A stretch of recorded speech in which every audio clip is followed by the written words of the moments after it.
Oh, okay, so hey. I'm Shel Kimen, and I'm building a boutique hotel and community space over in Eastern Market. It's right over there. And it's all about storytelling. And the idea is to connect people that are visiting the city with people that already live in the city through the stories that we have to tell and share. And that's to help the people visiting understand what is really going on in Detroit, what's happening here besides the Conies and the Tigers and, you know, Motown. All that's cool. But there's a lot of hope and love and resilience and amazing, amazing people that live in this city. So wow, what if we could introduce the people visiting this city to those stories, to those people. And at the same time, people, you know, whenever someone new comes to town, you want to know what's up, right? Like, what are you doing here? What are you about? So it's also a space for that, for people that are in the city and live here and work here, to meet the people that are coming. So that's the nutshell of the project. I think some people are excited because, like Leslie, I'm doing it with shipping containers, so that's kind of neat. Kind of Lego block construction, modern. I think the shipping container story, though, well, I'm going to go back to that. I'm going to come back to shipping containers at the end. I think there's kind of three things I'd love to talk about. The first is, why Detroit? For those that don't know me, I spent the last 14 years in New York City. I was a senior executive at one of the world's largest advertising agencies. It was a great job. I made lots of money. I had a beautiful home, and everything seemed really nice. And I turned 39 about 3 years ago, and I was like, this isn't right. Like this isn't, it's kind of cool, but it's not really aligned with who I am and what I believe and how I want to be in the world. So what is that? You know, and how do I want to do the next 40 years? And that continues to be a long process. I'm like 3 years into that process. Somewhere in there, I decided I really had to leave the advertising agency. And I just kind of decided I was an entrepreneur. Really, I don't know where I came from. I was like, I am an entrepreneur. And the whole world opened up. Suddenly I felt like I had the freedom to just call anybody up on the phone and say, hi, I'm an entrepreneur. I'm thinking about social innovation and social enterprise. What can you tell me? And they were like, oh, hey, entrepreneur, I'd love to talk to you. And so I got to meet all these really cool people. And I was like, okay, so now where do I want to do this? Where do I want to be an entrepreneur? You know, New York is cool. I've always been kind of on the front edge of things, you know, socially, artistically, and even professionally. You know, I started working with the internet in 1994. And so I was like, I need to be where that is, you know, is part of it. My family's from Detroit. My father was born over in Highland Park. My grandfather worked for Cadillac. I went to Michigan State, even though I grew up in Chicago. And I had art friends that had been kind of exploring Detroit and checking it out, and wow, there's space and it's affordable. And as I started visiting here, I was like, it's way more than that. It is way more than that. This is a deep, deep city with a beautiful history, full of innovation and entrepreneurialism. And what's happening right now, I am so honored to be a part of that, right? Everybody in this room is a part of that building and creating and working with what we have. And it's kind of scrappy, and it's a lot of hustle, and it's really fun. It's really, really fun. And honestly, I looked at a lot of other cities in the country, like, where do I want to go?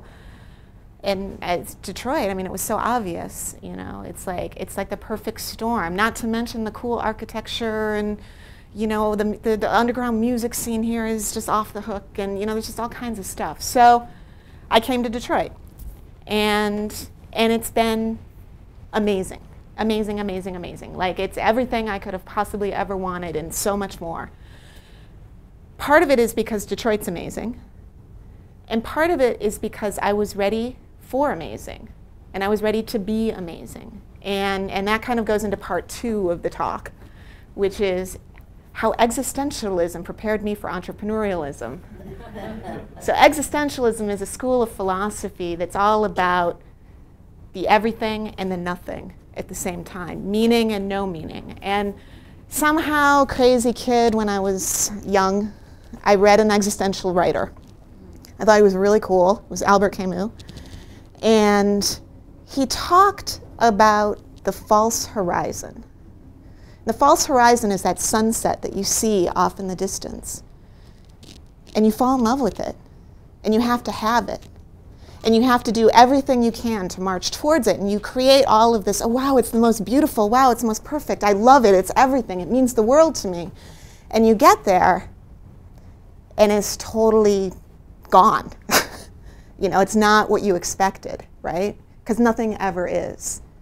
Everything that we have to create ourselves. And we have to believe it in order to move forward.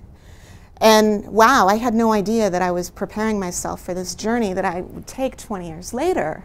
But that's what it's been about, is I have to believe that everything I'm doing is the right thing to do. I am in the right place. I have got the right project. I have the right people. And I have to simultaneously know, yeah, actually it's all going to change. You know, and you have to be prepared for that constant heartbreak, because it's a lot of heartbreak, you know, and that's prepared me for what I call flow. You know, and different people talk about flow. It's a popular business jargon, yada yada, and I think one thing that people don't say about flow, you know, there's lots of how do you get to flow, how do you achieve flow? It's really personal. Flow is personal. How I got to flow was this existential process of, you know, meaning and no meaning, right? And how that plays out in my project is I really thought it was going to be downtown. I was sure it was going to be downtown. Told everyone it was going to be downtown. I started meeting all the downtown players, and I was like, okay, I'm going to be a downtown girl, and, you know, it's a boutique hotel. It's got to be downtown. And I started to, with that, think it has to be a historical building. Right? You can't come to Detroit and not build in one of these beautiful, empty, historical buildings. Like that's what you do when you come to Detroit. And so not only did it have to be a historical building downtown, but it also had to have a parallel vision or a parallel history. So I found one. It's the Women's City Club over on Park and Elizabeth. Perfect, right? Largest women's club during the suffrage movement in the world. Women coming together for 3 floors of collaborative working space and 3 floors of dormitories, and they were going to change the world. And I was like, oh my God, that's what we're going to do. Like, we totally need to be there. And I did everything to get that building, right? Everything I could do. I had the architects looking at it. I was meeting with the owners. I was doing all this stuff. And at some point I realized it's totally not going to be in that building. It's just not. I can't afford it. The owners don't really want to sell it. Like, there's all kinds of reasons why. You know, maybe it's probably not that good to, you know, build a space for a bunch of artists and creative people that's surrounded by sports stuff. You know, like, it's just going to be weird when they walk out the front door during a Tigers game, you know. And so I was like, oh my God, I have told everybody. I've had the architects like in the building. I'm like, you know, I my ego, my reputation, like everything is like, wow, I don't think it's going to work. And I said that to a friend driving to Pittsburgh to check out their social innovation scene. And I will say that's another important lesson I learned is go visit people. Like, go visit people that are doing what you're doing, that are doing not what you're doing, and just get excited and inspired, because it really, really helped me. So I went to Pittsburgh, and in the car I was like, there's a dark cloud over the Women's City Club. I don't think this is going to work. And my friend's like, what are you talking about? It's perfect. You know, I'm like, I don't know. I don't think it's going to work. And I didn't try to fill that hole. You know, and for me, that's what flow is about. Flow is about, wow, okay, that dream is sailing away. Don't try to plug it up really quick. You know, let it be empty. Let it just be its thing, and the new thing will emerge. So just a couple days later, I'm driving back from Pittsburgh, and other conversations and histories and things that I had seen like just crystallized. And I was like, oh, we should do it with shipping containers in Eastern Market, of course. Like, that's totally the answer. I love Eastern Market. It's my favorite part of the city, you know? And it seemed perfectly natural to me. But then you think, you know, you're building a business and you've got all these people you're taking along on this crazy roller coaster ride. And, you know, I can't just call people up and say, oh, never mind, you know, we're doing this. So, you know, I had to think about, is that right? How do you communicate and work with the people that are involved in the project? And so I started calling people and I said, what do you think about, what if we, nah. And as soon as I got enough, that could be interesting, I went into meaning making. And I went back to Camus, and I went back to that false horizon, and I said, it must be shipping containers. It must be shipping containers. It's the absolute best material. And I created a story for myself, for the team, for anybody that wanted to be a part of it, about why shipping containers, why Eastern Market, why it's the best thing it could possibly ever be. And while I think that that's probably not going to change because I'm in contract with the city to buy the land and I've got engineers and architects and all that kind of stuff. So that's actually really now for real. The other thing that changed in the process is I came here thinking it was just going to be a cool boutique hotel, because Lord knows Detroit needs one. Like, there's a couple rooms in Corktown that are beautiful, and there's some, you know, Airbnb rooms, and there's the Aloft coming downtown. But really, there's no place cool for these people to stay. Like, wow, we have all this stuff.